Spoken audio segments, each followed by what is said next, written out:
Good afternoon, everyone. This is Dr. Sarah Sawtelle with the Brainware Company. Welcome to our Neuroscience and Education webinar series for 2014, our kickoff presentation. I think you'll find today's interview extremely exciting. Before I introduce our interviewer and let her introduce our interviewee, I just want to go over a couple details with you. We will be taking questions during the session using the chat window and the question and answer area. Once I show the presentation, we'll review how you can get to those areas so that you can ask questions throughout the program. So I think that's all of the details I want to go over, and I want to welcome the President and COO of the Brainware Company, Betsy Hill. Thank you so much, Sarah. I also want to welcome everybody to our 2014 Neuroscience and Education webinar series. We are very excited today to have a conversation with Mary O'Donoghue, who is author of When You Say Thank You, Mean It, and 11 Other Lessons for Instilling Lifelong Values in Your Children. Her book reached #1 in parenting on Amazon in February of 2011. And we could probably go to the next slide, Sarah, and was one of the top 100 books for that month overall. Won a number of awards and been featured in Parent Magazine, Chicago Parent, AOL's Parent Dish. Mary is also a regular contributor to the Chicago Tribune's Parenthood column. She is a transformational speaker and talks to enthusiastic audiences about the power of extraordinary character from childhood onward. Mary and her husband, Jim, have been married for 18 years, have a teen son and a tween daughter. She has had a very successful career in television production, including 12 seasons with the Oprah Winfrey Show. She's also worked on the Today Show and Meet the Press, as well as on numerous music and entertainment programs such as MTV Unplugged. Another thing we want to know about Mary is that she donates a portion of her author's net profits to charities that benefit families and education. So I'm very excited to welcome Mary O'Donoghue today. Hi, Mary. Hi, thank you so much, Betsy. I'm delighted to be here. Well, we're excited to have you. This is going to be a great conversation. So when we start, Before you start, let's tell people how to get to the chat window. Okay. Why don't you do that? So if you're viewing the screen right now, you'll see a little green bar that says you are viewing Brainware webinars, and just take your mouse up to that bar, and the little thing will pop down, and then you can click on chat, and that will bring up the chat window. Throughout the entire presentation, if you have a question or a comment, feel free to type it in that chat window, and we will go ahead and add some of those into the conversation as we find it appropriate. Okay, that's Great. it. We'll also hopefully have time for some questions at the end. So as we start to talk about values, morals and values are things that I think all parents would say that they want their children to have. I know I did and do, but I don't know that we often think about how to do that. So, Mary, what started you thinking about values in a different way as something to teach explicitly rather than something that children just get from the environment? Well, I think for me there were two key events. One that occurred when my son was 5, and one that occurred 5 years later when my daughter was 5. And the first one, briefly, was when my son unexpectedly received a gift. It wasn't his birthday or a holiday, and he sort of opened this gift with great excitement. He was 5 years old. I think he was thinking, oh gosh, a toy or a game, and it was a T-shirt. And he was completely underwhelmed, and he just dropped the T-shirt on the floor, started to walk out of the room, and I did what I think a lot of parents would do in that situation, is I called out after him, hey, what do you say? And he really didn't even look back. He just kind of said, thank you, and just kept walking out of the room. And I, over the course of the next few days, of course I was mortified at the time, but I really had this epiphany. I thought, my gosh, when my husband and I are prompting our son over and over, say thank you, hey, what do you say? All we were doing was merely training him to act thankful. We weren't teaching him to be a grateful person. And I realized there was this great big divide between those two things, and I really wanted to bridge that. And I knew I would have to do that in a very intentional way. And at the time, I decided to spend a whole month focusing on the idea of gratitude and helping him make a connection between the feeling of gratitude and expressing it. So it wouldn't be an empty thank you, or it wouldn't be a feeling of gratitude that wasn't expressed. And that's kind of how it started.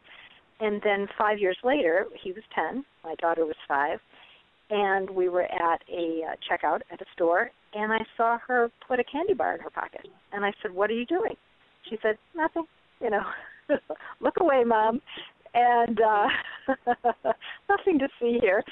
And, of course, I made her put it back, and we got in the car, and she was quite tiny, so she was still kind of in one of those booster seats.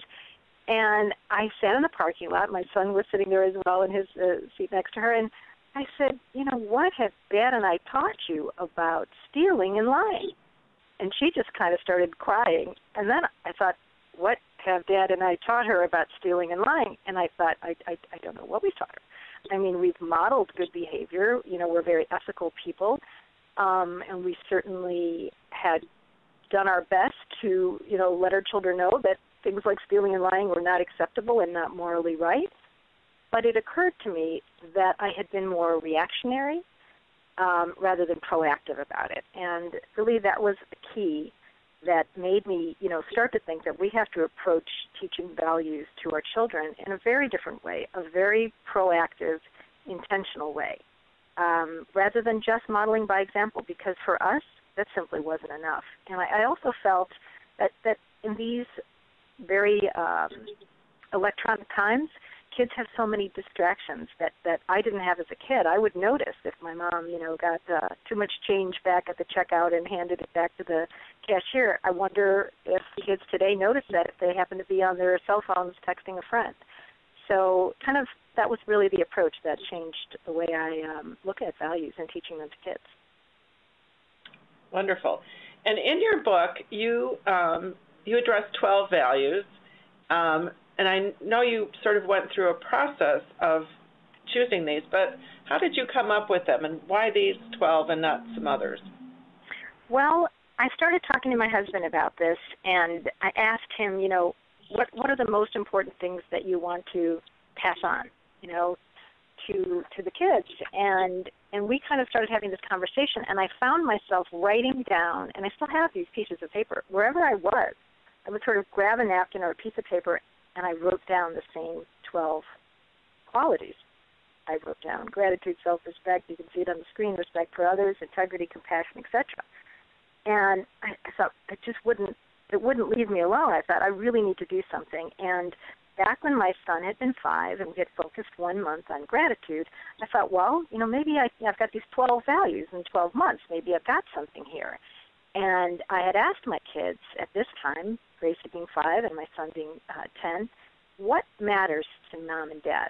And my son said, gratitude matters. I know that matters to you, Mom. And I thought, boy, that was 5 years ago. If that stuck with him, and certainly we've seen a change in his behavior in terms of gratitude over the time, I thought I need to just focus on one of these character traits a month, for the 12 months of the year. And that's kind of how it was. And I basically looked at the things that my husband and I held most dear. I looked at the way we lived our lives and the qualities that were important to us: self-respect, respect for others, compassion, commitment, spirituality, inner strength, having a sense of purpose about your life. These are what matters. And, I may not have a large inheritance to pass on to my children someday, but what matters to me even more than that is that I pass on to them these values, because this is what's really important. So that's kind of where it came from. Perfect. One of the things I really love about your book is that it's so practical and it gives people some very concrete things to do to help children understand and practice these values. But you also, I think, suggest that people could choose other values and do the same kinds of things about whatever is important to them.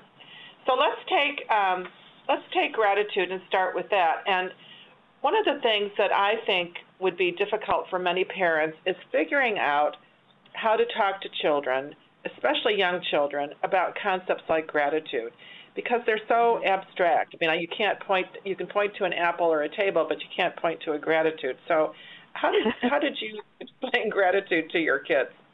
Well, that was really my first challenge, is the idea that it's an abstract concept. Integrity, gratitude, compassion, these are abstract. So I wanted to make them real, concrete, and part of my children's everyday lives.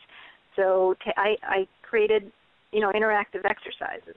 And even before that, I just simply said, this is what gratitude means. It means, feeling thankful in your heart and expressing it. So I wanted to help my children make a connection. So with my 5-year-old daughter, she's a whiz at matching game. I don't know if you've ever played that when your kids were young, Betsy, but, those kids' minds are so fast, they can remember what's behind all those cards, where you lay the cards down on the table, and then you got to flip them over. Right. So we had one that was all nursery, fairy tale characters. And so my daughter was just incredible at this game. And so I sat down with her when she was 5, and I said, we're going to play a special kind of matching game. And I said, when you bake cookies with Grandma, and you're so thankful in your heart for this experience and for the delicious cookies you make, it's important to say those words, Grandma, thank you. But saying those words, if you don't have the gratitude in your heart, that's not a match. And so we played the matching game, and when she would flip over, 2 princesses, I would say, okay, so like if you are grateful for baking cookies with Grandma, one card represents the feeling in your heart. And, look, we have a match. That card represents the words that you say to express gratitude. You have to have a match when it comes to gratitude, the feeling and the words. And then we'd flip over, inevitably I'd flip over 2 that didn't match, and I'd say, okay, so here I have, a cow, and here I have a picture of a shoe. So these 2 things are not a match. So that's sort of like if I feel grateful for something, but I don't say it to anybody, so no one knows I'm grateful. Or if I say it, but I'm just throwing the words out, they don't mean anything to me, thank you, yeah, thanks. I said, you got to have a match. Now that made it very clear for her, because that was something that was part of her everyday life. So I think it's really important to take really simple things like that instead of sitting down and giving a big talk or a lecture. My kids would tune out anyway. It was always interactive, and that's the way they were able to really make it make sense in their lives, So I think that's what works great for us. sense. Yeah. That makes great sense, and that it's that match because, as you expressed before when you were telling the story about your son and the T-shirt, there wasn't a match there. Obviously, he wasn't feeling it, even though he said the right words. And I think we all experience that when somebody says something and we know they don't mean it, or we know they do mean it, and that's a whole different experience. Okay, so once you've explored the concept, that doesn't, of course, mean that they're going to do it. And you came up with these exercises, this process. And so why don't you tell us a little bit about your process? But before you do that, I just want to key in on a little bit of, bring in a little bit of neuroscience here, which is the tremendous power and what we understand now about emotions like gratitude or compassion or things like that, and the fact that the research is just really consistent and quite compelling now that when, for example, when young people keep a gratitude journal, they show increases in determination, attention, enthusiasm, energy. When adults did weekly gratitude journals, they saw improvements in optimism, improvements in exercise patterns. I don't know that I would have guessed that one, but a reduction in everyday aches and pains. So I'm going to try these exercises with myself. My kids aren't at home anymore, but there's so many good things. Sleep, reductions in depression or anxiety, and they can actually see activity in the parts of the brain that have to do with control of bodily functions and metabolism and stress, and also activity in the area of when we're feeling gratitude and we're expressing gratitude, we actually see activity in the areas where dopamine is in the areas associated with dopamine, which of course is our reward gene. So pretty powerful stuff here. So that's the motivation, certainly. And so why don't you now tell us about your, you have sort of a series of different daily, weekly, monthly. So tell us about Gratitude Month. Right. Well, I start with a daily habit, and it's a very simple one. Our family keeps a gratitude board, and we get a large poster board. You have a picture of one of our old ones. Get a large poster board, and we just write things we're grateful for. And every night, each of us takes our own special color so that you can see who's grateful. I believe I was green that year. So you can see that each of us has our own color and writes what we're grateful for on this gratitude board. We put it up in our kitchen. We do it every night. And it's been a very effective and very simple teaching tool. And one of the reasons it's effective is because we do it every night. It's a practice of gratitude. It's an actual behavior that we do. We don't just say, I'm thankful, or we don't just think I'm thankful. We write it down. We write it down for everyone to see. It's not a private journal. That's a wonderful practice and something I've done in my life as well. But this is a publicly shared gratitude board for the whole family to see. And that's really beneficial because a lot of times we write that we're grateful that we spent time together. And so you can sort of look at it and realize that people are grateful for you and for what you offer in the family. And so it's quite simple, and we just keep that every night for the month of January. And one thing that's really been eye-opening for me is that sometimes my children will have a difficult day, or my husband and I will have a lot of challenges in our day. You come home, you feel frustrated, overwhelmed. What's there to be grateful for? And that's a really wonderful teaching moment for me and the children and my husband, because sometimes they'll just say, I don't know, I went out on the playground today and nobody played with me, Mom, and I just felt left out, and I'm not grateful for that. And so I'll say, well, what did you do? And, I went and helped the teacher get ready for the next class, or I saw this other kid by herself, and I went up to her and talked to her, and she was pretty nice. Oh my gosh, you made a new friend. You helped the teacher. Be grateful for that. You actually coped with this pretty well. Be grateful for that skill that you have. And so I never want my children to shy away from challenges. We can also be grateful for the challenges we have in our lives. So it's wonderful for them to see that, and then they understand that there's a place for gratitude in every single day of their lives. So yeah, I think that also, did you find that your children got better at doing it over time? I worked with an educator once who did this, tell me, when the kids would come into class, he would say, tell me something good and new. And at first, some of the kids weren't very comfortable with it. They would say things like, well, my cat didn't die last night, or, things like that. But then they got so that they really were much more, it was much more top of mind. It was much more important for them. It's absolutely true. And I remember a few years back, we had this amazing opportunity to go on this trip to Italy.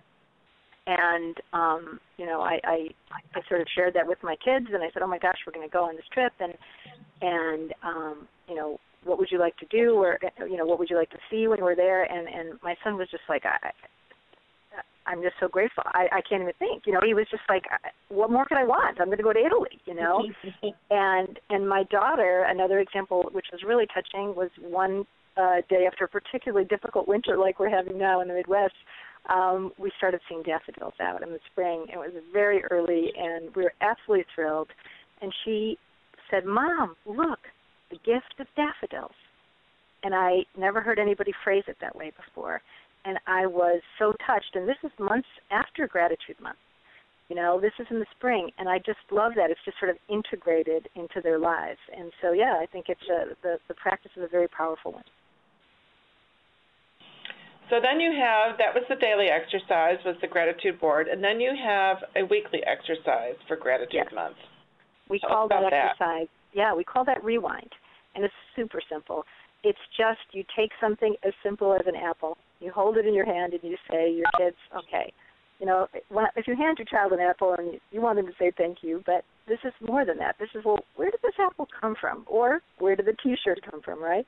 That my son got when he was 5. It's, where did this apple come from? Let's think about it. Well, it came from the store. Okay, well, Dad went to the store and bought this apple with money he earns from his job. Wow, and where did it come from before that? How did it get to the store? Well, somebody must have driven it in a truck, Mom. Okay, well, where did they drive it from? Well, it was a farm, and you go back and you say, oh my gosh, so somebody harvested this apple, and somebody had to plant the tree. And you start to realize this is not just a simple apple or a T-shirt or a peanut butter and jelly sandwich.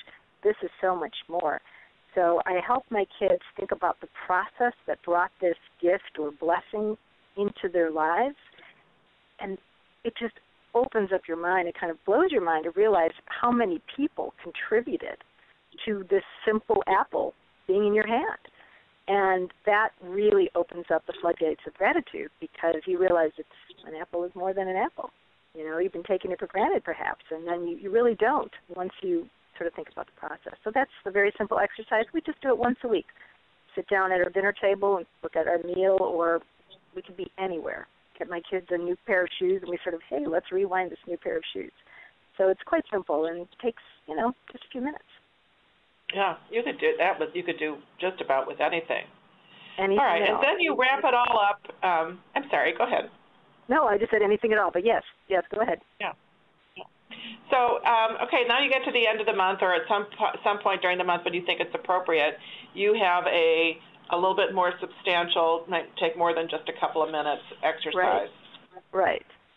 We do, at the end of Gratitude Month, we do a Thanks for Nothing letter. And there's such an importance, especially around the holidays, on getting your kids to write thank you letters. And certainly that's important. But I used to, prior to this, sort of just be like, write that thank you letter, and now it's really about the gratitude. And I want my children to understand that we receive gifts and blessings on an almost constant basis.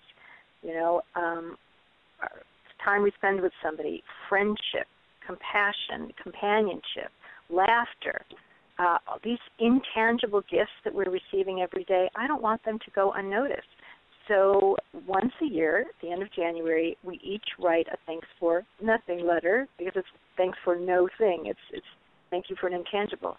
And express our gratitude to someone in our lives for bringing us these intangible gifts and blessings. My kids have written them to me, to my husband. They've written them to teachers, grandparents, friends, and it's a really beautiful and unexpected letter to receive. And it's been a wonderful practice.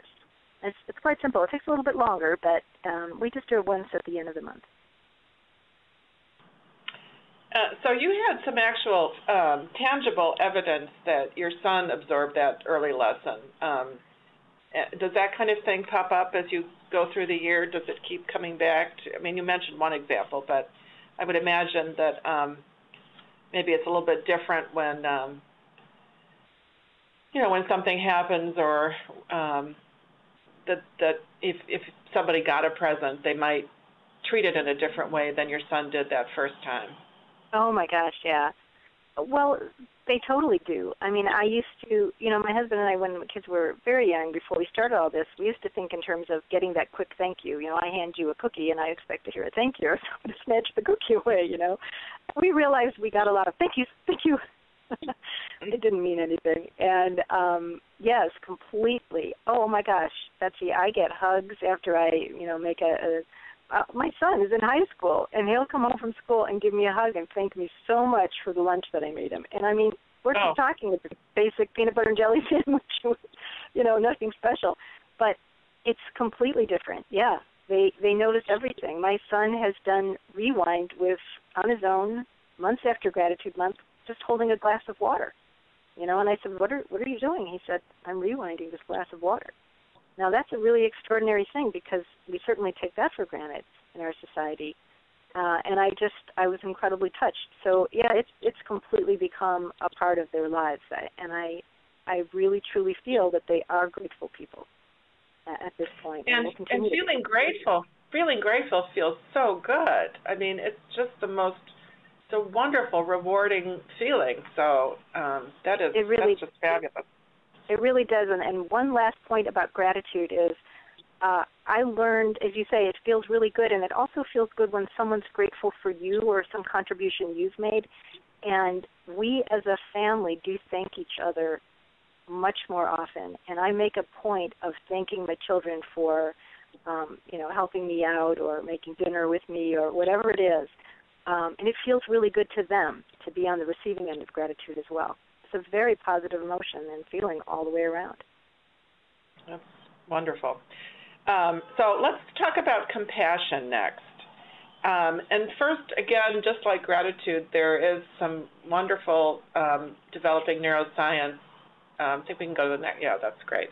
Neuroscience evidence that related to compassion, and that a variety of different kinds of training. The training that I was reading research about happened to be meditation. But they found with a particular mantra about compassion, about how others feel, and that actually there was more activity in the parts of the brain that are involved in empathy and understanding others, and also more activity in the part of our prefrontal cortex, the thinking part of our brain and the regulatory part of our brain, and how it communicates with the emotional part of our brain, so that it's really, we're able to be really sensitive to people suffering, but not necessarily have to suffer that feeling ourselves. And so that seems to be part of how compassion works in our brains. But what did you do for your daily compassion exercise? Well, we created a very simple thing. I like to use everyday objects, and we just took out a calendar. And I said, compassion is, to me, it's rooted in kindness. Kindness, I tell my kids, it's really a feeling that you have that you want to express, and compassion is putting that kindness into action. For instance, I had a dear friend pass away, and I come home from the funeral, was sitting at my kitchen table, and my son saw me, and he went over and made me a cup of tea and brought it over to me. And we spoke later because he asked me, Mom, what's the difference between compassion and kindness? And I said, you really saw that feeling in me. You saw that the pain, and then you took action, And to me, that's the difference. Compassion is really the inspiration for kindness. And so we wanted to do a compassion in action calendar. And so every day we just write a very simple thing. It could be, make someone a cup of tea or a snack, help somebody out, call someone and see if they're okay. Really, really simple, make someone feel welcome, anything. And the kids come up with the ideas, we write them on the calendar, and then we do that particular behavior on that particular day. And so if it's say something kind to someone that day, all of us go about our day focusing on, today I'm really going to be conscious about saying kind things to people. And then we come home and we talk about, what do we do today? And how did we put our compassion into action? And that's a very simple exercise. We just, sit at the beginning of the month and come up with 30 things, and then each day we live them out and practice them. Well, it's all focused around kindness, which exactly. does help you certainly focus on, it can't be kind unless it has, will help somebody else, and that's that feeling right. of what somebody else is going through. And so, but how do you, you can, just like you could say thank you and not really mean it, you can say something, I've got to say something kind to somebody without really feeling their pain or their happiness or their whatever it is. How did you, and I think maybe you did this in the weekly exercise of helping your children understand empathizing, feeling. Right. Feeling. I like to really make it concrete. And we actually do something where we walk in each other's shoes. And this is a very fun and memorable exercise. It's not really one of my formal exercises. It's just the way I explain empathy to my kids. We get out all of our shoes. We walk in each other's shoes. So my little daughter was walking in my husband's shoes and trying to walk around the family room and say, what's it like to be Daddy? How would Daddy feel in this situation? And then, my husband's trying to put on my son's shoes and I'm trying to put on my daughter's shoes, just as a kind of a lark, just to get them really experiencing life from somebody else's point of view. And we talk about the power of empathy and of understanding what it feels like to walk in someone else's shoes. And that's where we go into the second exercise, which is really designed to help our kids switch places with somebody else. And that exercise, it can be any kind of simple role play. We'll do something where, maybe somebody is sick and they can't, go downstairs and make themselves a meal, or a neighbor is sick and they can't, go out to the grocery store, and the other person is, okay, you're a person who's well and you're able to get food or go to the grocery store. What do you do in that situation? Or someone who's sad, and this is something that my kids could relate to. Perhaps a friend has lost a pet. Okay, so you can be the person who's lost a pet. Their beloved pet has passed away, and now you are also somebody who is there for them. How can you offer comfort? And we'll sometimes switch so that each child plays both sides of the equation. And just helping them switch places just is another very powerful way to help them experience empathy. Makes a lot of sense. And how do you wrap Compassion Month up? Well, we do an exercise we call At Your Service, and this is something, I love the word service because I think it's really important for all of us to in some way be of service to others in our lives. And this is just where we are practicing an act of kindness in a very deliberate and intentional way, but on a larger scale. So it might be something where it could be anywhere from holding a garage sale so you can raise money to donate to a charity in your town. Could be something my daughter loves to do, volunteer at an animal shelter, rake leaves, this time of year, shovel snow.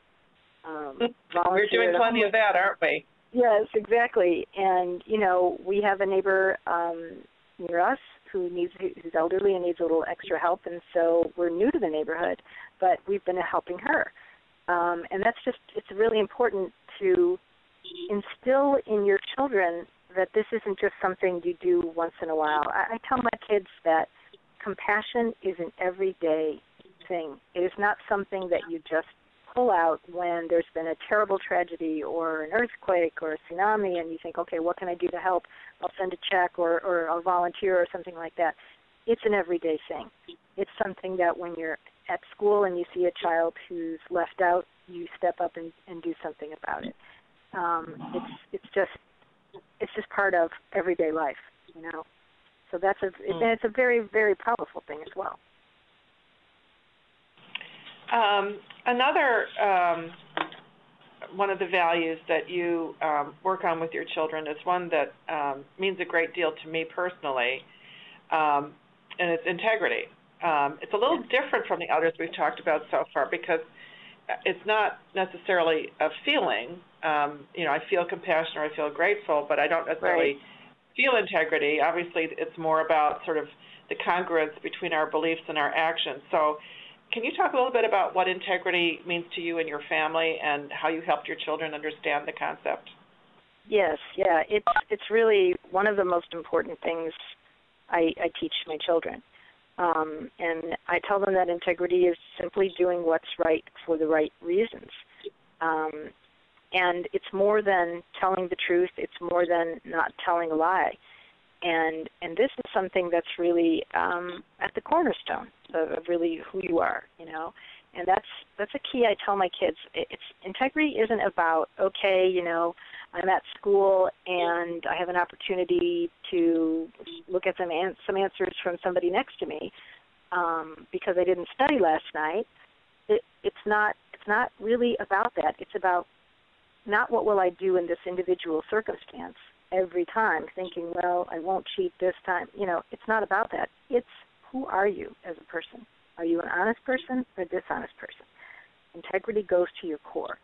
And so it's been a really interesting thing with my daughter, as I mentioned, because, she loves candy. And back when she was 5, when she tried to steal the candy bar, that to something that's still, well, not still, but was certainly an issue for a while. And I would have candy in the house. So where does it all go? And yeah, it would just disappear. But she said to me once that it was like there were two parts of her. One part wants to do the right thing, and the other part wants the candy. And, you know, she was probably 7 or so when she said that. And I simply asked her, you know, it's are you an honest person or a dishonest person? And she was like, well, I'm an honest person. Okay, but does an honest person steal? Like, how do you, you know, match that up? And she couldn't. So I said, well, if you're an honest person, then you can't steal. You have to know who you are. And this has been a really wonderful thing for her, because I've really seen her blossom into somebody who does know who she is. And one day when she was probably about 8 years old, we were in a store, a card store, and there was all kinds of candy at the front. And we walked out, got into the car, and she said to me, Mom, when I was younger, I would have been tempted to take a candy bar while you were waiting to pay. And I said, and what do you feel like now? I thought this was really interesting. She was bringing it up. And she said, well, I could never do that now. That's not who I am. And that's an 8-year-old. And I think that's really, really important. So that's kind of how I approach integrity with my kids, that it's really you have to know who you are as a person. Yeah, and that you can't just act way and think one way and act a different way, that it's about really doing that all the time. Yeah. Exactly. So obviously the opportunity to resist by stealing a candy bar is not necessarily the everyday exercise. Right. But you do have a daily exercise that you use with your kids. Yeah, we just do something called daily dilemmas, and I write really, you know, clear-cut, very tangible examples of situations in which they could find themselves. I just take index cards, and I write, what would you do if, you know, what would you do if you, let's see, I'm trying to think of some of them, you know, if a classmate did offer to share answers with you on a test you knew you hadn't studied. What would you do if you bought lunch at school and the lunch lady gave you too much change? You know, what would you do if you found money on the ground and you saw somebody walking ahead of you, you know, with their purse open or something? Would you run up to them? What would you do? And it's really been a fascinating exercise to do, because I think it's shown that, you know, for my younger daughter, she tended to see things very black and white. And my son, who's 5 years older, he's 17 now, he would see things in areas of gray, you know, and he would sort of see if there was any wiggle room there. And I, you know, explained to him, hey, you know, there's really no wiggle room when it comes to integrity. It's not to say that you're not going to make mistakes. You know, no one is perfect. But there aren't degrees of honesty, you know, and integrity. That you either are a person of integrity or you're not. So you just that's something to always strive for. You know, what would you do if a friend loaned you a game and you broke it? You know, how do you approach that? And the great thing is, because these are very everyday situations, some of these situations have actually come up with my kids, and then they have felt very prepared to deal with them.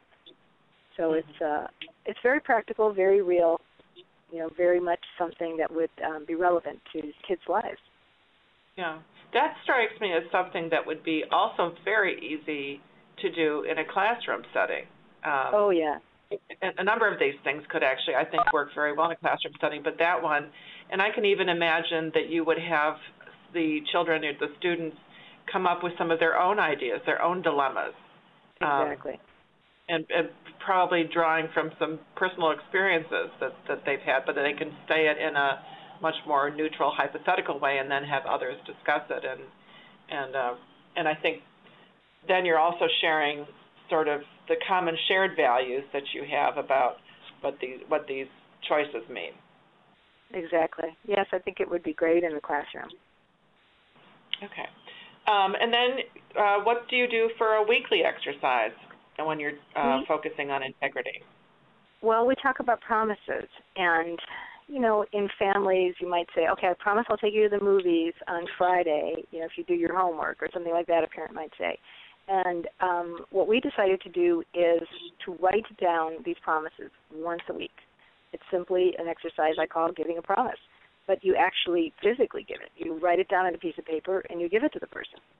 I promise I will help you study with your help you study for your biology test this week. Or my son might say, I promise, to his sister that I will play a video game with you, this week or whatever. It's very concrete, specific promises.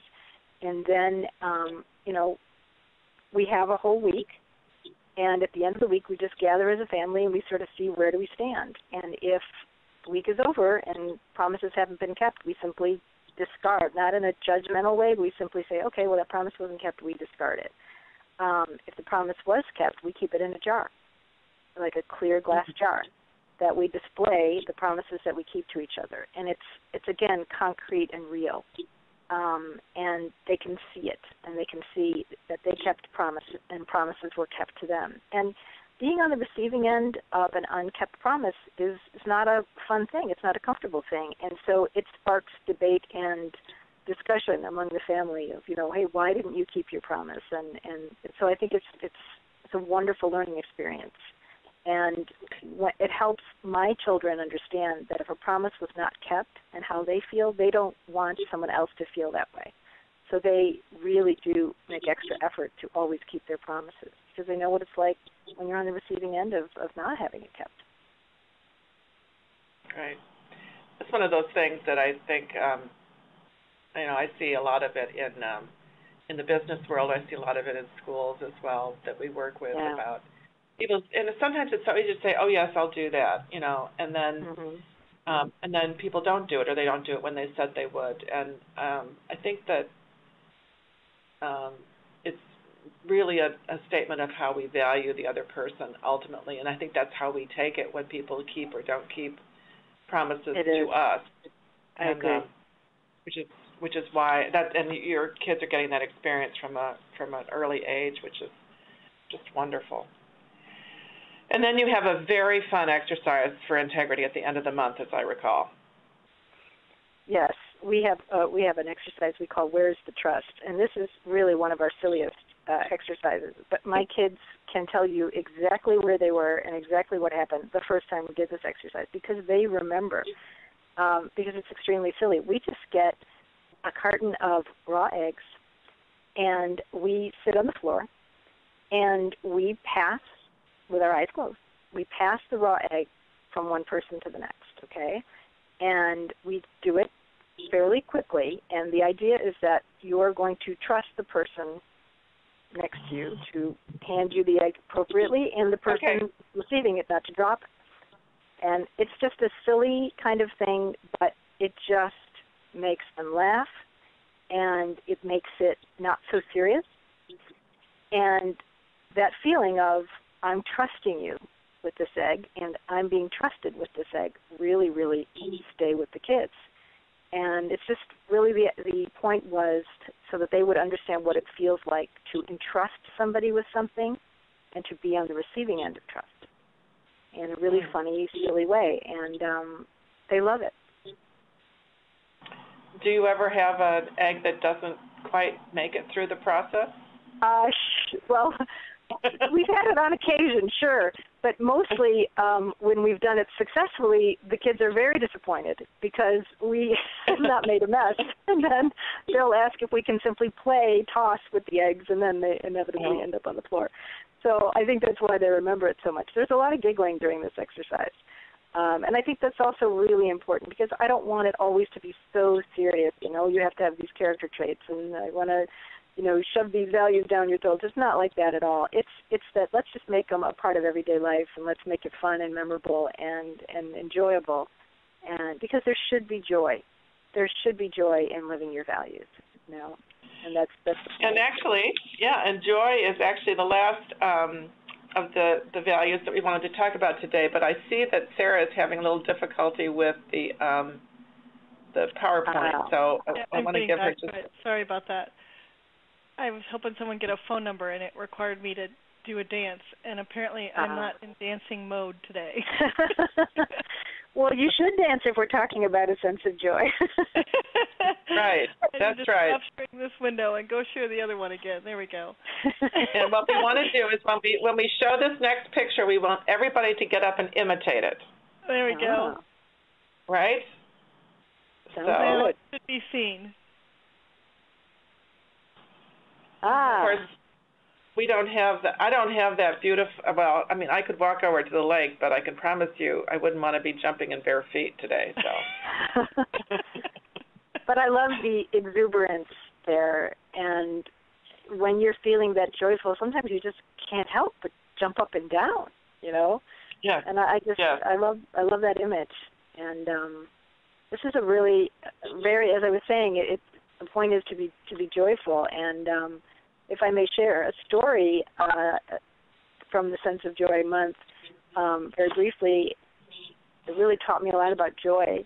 When my son was just a little guy, 2.5 years old, we went out on a beautiful, beautiful autumn morning, and we were going to pick some pumpkins at a garden center, and he was just, excited. There was so much to see, and scarecrows and everything, and they had a fountain there, and he saw these, a little boy and his dad throwing coins into the water, and he said, "Mom, what are they doing?"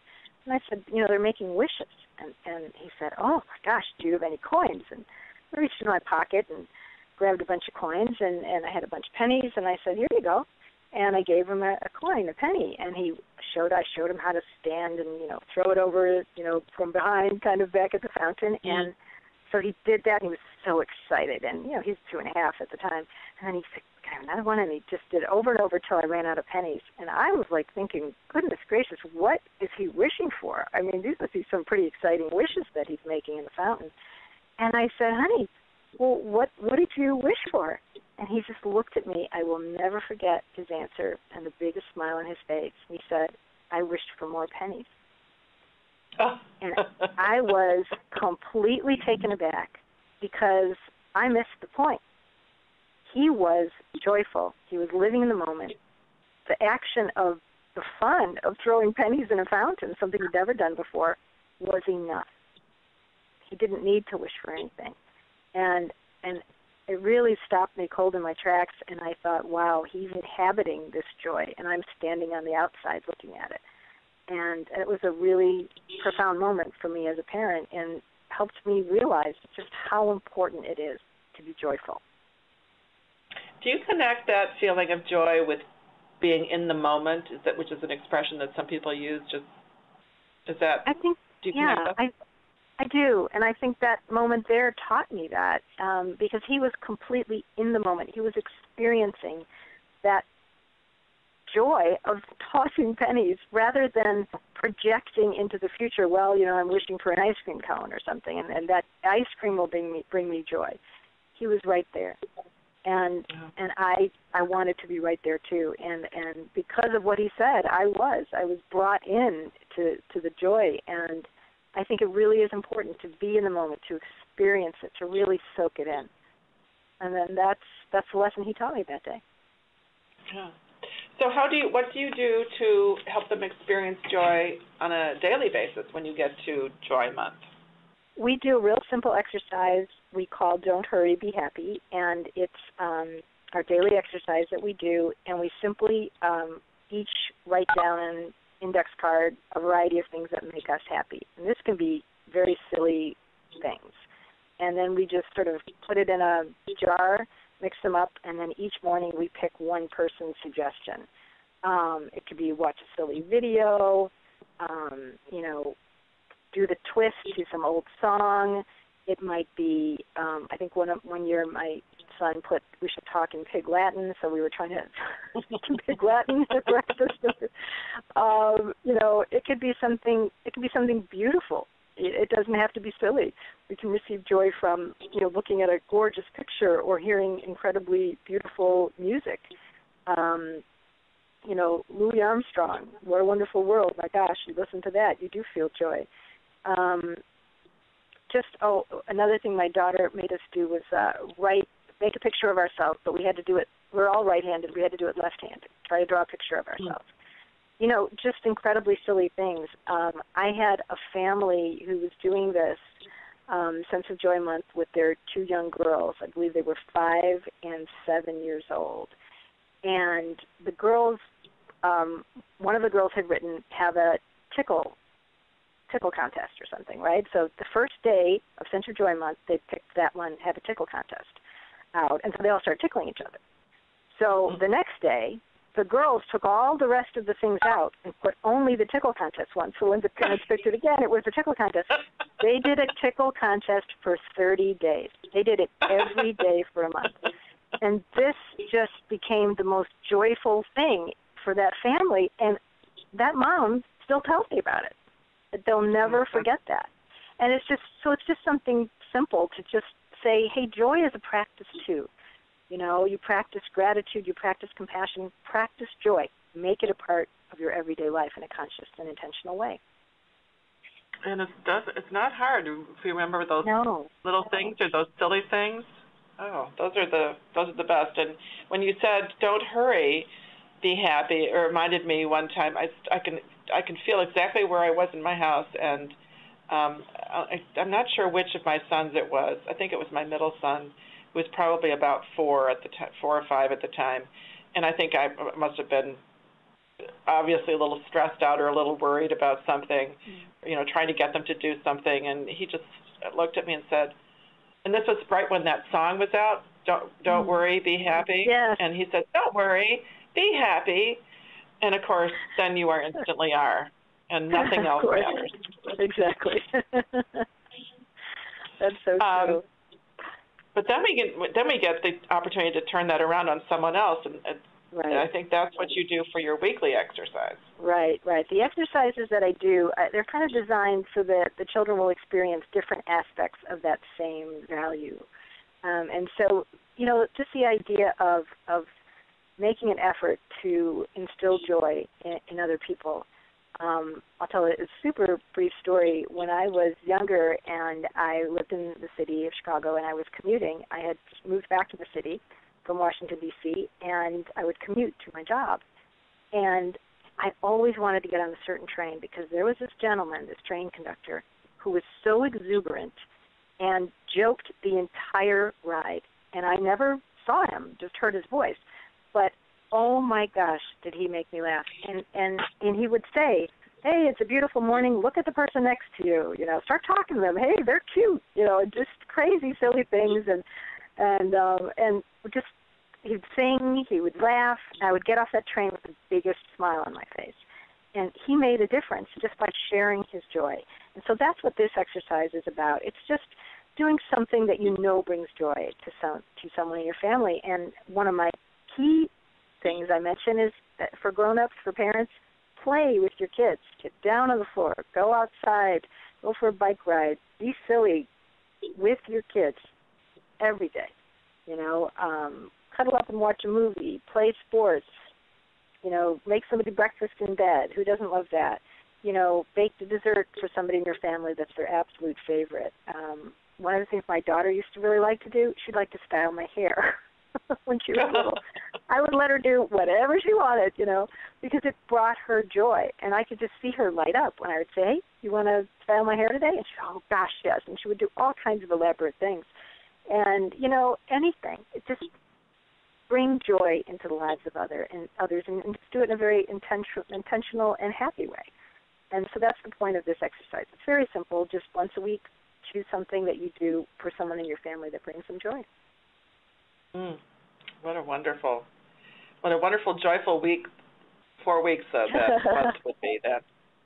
Okay, and then wrapping it up, and I love this picture. No, this is the next slide. I got them out of order, I think, here. Oh. Yeah, so I love those balloons. They're just sort of taking off. Yes, well, this is sort of an exercise we do as a family. We have 4 of us in my family, so we try to do something that involves the 4 of us.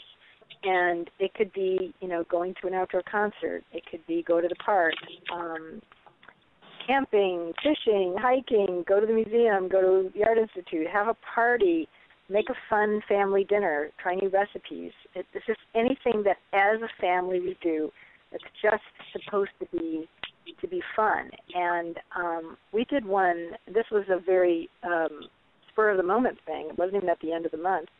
In July was the Sense of Joy month, and we were in our house, and we couldn't see the fireworks. We could hear them all over the place, but we couldn't see them.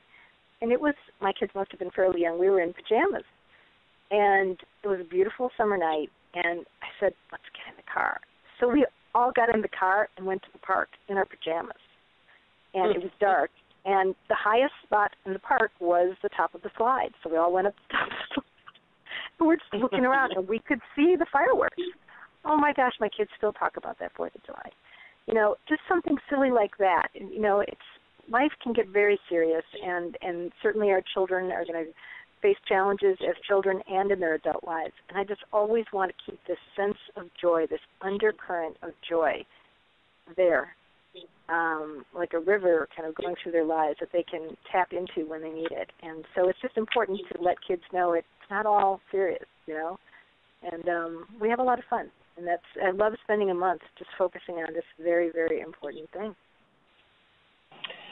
Well, I am feeling so positive and upbeat. I don't know if I want to ask this next question because I was thinking about it. I just, you don't want to ruin that wonderful feeling. But, when people are looking for advice and ideas, and certainly you've given us just a plethora of wonderful ideas to try out. But sometimes people also want to know what doesn't work. And is there anything that you tried that didn't really work or didn't work as well? Or what should a parent or educator do if you try one of these things and it just doesn't seem to deliver the right result?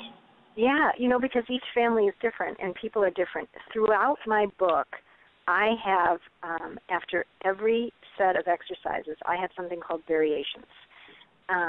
So in other words, if I have an exercise and I'm suggesting it, and this doesn't feel like a good fit for your family, that's no problem. Here's an option, or here's 2 or 3 options.